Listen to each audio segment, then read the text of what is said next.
right? Uh-huh. Hold on for a second. I'll be right with you. I gotta take this call. I'll be right there in a second. So then what do you say? Uh-huh. Okay. Listen, I gotta do this Zazen thing. Okay, I'll talk to you tomorrow. All right, bye. One second. I gotta just do this one text message and I'll be good. Okay, very good. You know, my day is very busy. Starts in the morning, ends at night. In between, lots of running, lots of, well, seems like the schedule is always filled with something. And that brings us to our subject today. How to lead an active life in what this modern world demands. Well, just sitting Zazen. You know, some people might have heard me the last few days and thought that I was proposing some kind of great passivity towards life, some kind of giving up or just laying back and letting it all pass us by. The Zen life is anything but. If you actually look at the lives of some of the great Zen teachers, from Dogen back to the great patriarchs, all the way back to the big boss, Shakyamuni Buddha, these were people who got up off their lotus pads and lived life, teaching, writing, building great temples. They were not exactly people who sat back and let life just pass them by. But yet you've heard me say these past few days that we should just accept life. When it rains, let it rain. When days are sad, unpleasant, just let it be. You've heard me say that when we sit Zazen, we drop all likes and dislikes. It sounds like a kind of giving up or passivity. What actually am I saying? Well, I'll let you in on the secret. Come close. Come closer. In Zen, we are learning to think and approach life many different perspectives at once, all true, all simultaneously with us, even though they seem kind of in conflict with each other, incongruous. Let me explain. We learn that in life, to live is to move,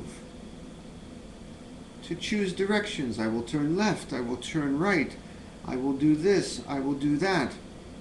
But at the same time, in our Zen practice, sitting shikantaza, just sitting, we learn a stillness that is present and is with us and is the movement even as we move.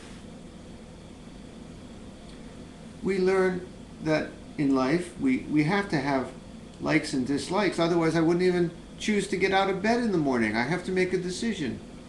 I wouldn't be able to do my work. I wouldn't be able to be with my family. If I was a monk in a monastery, I wouldn't be able to choose what ceremony to do next.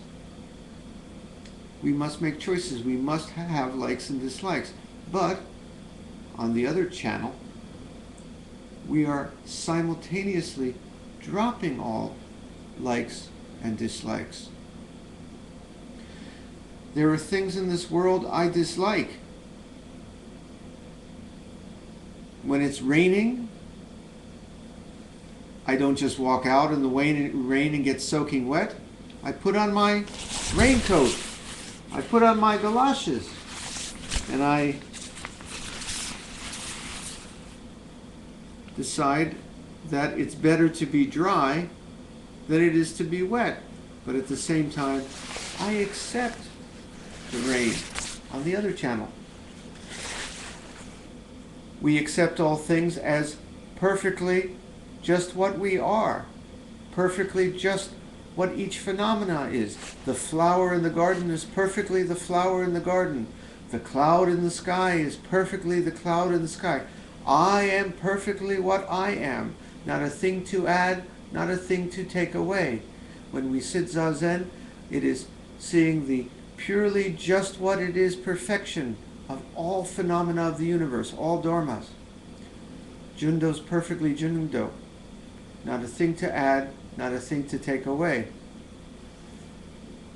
Yet I've got a few things to take away. I've been on my diet now since New Year's, 14 days I think. How many days is this? Wish me luck. You see, even as we accept that there's nothing to change in the world, there are things to change. There's a war in the Middle East now. It makes me heartbroken to see. I will do everything to make a world in which we do not have such wars. Yet, I accept that this world is just, it's beautiful and it's ugly and it is just what it is. So you see how we work on several channels at once? We move forward, we live life, we feed our children, we do our jobs, keep a roof overhead.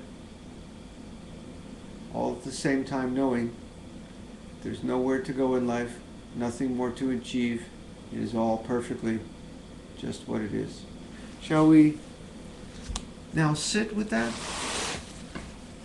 Doing, non-doing?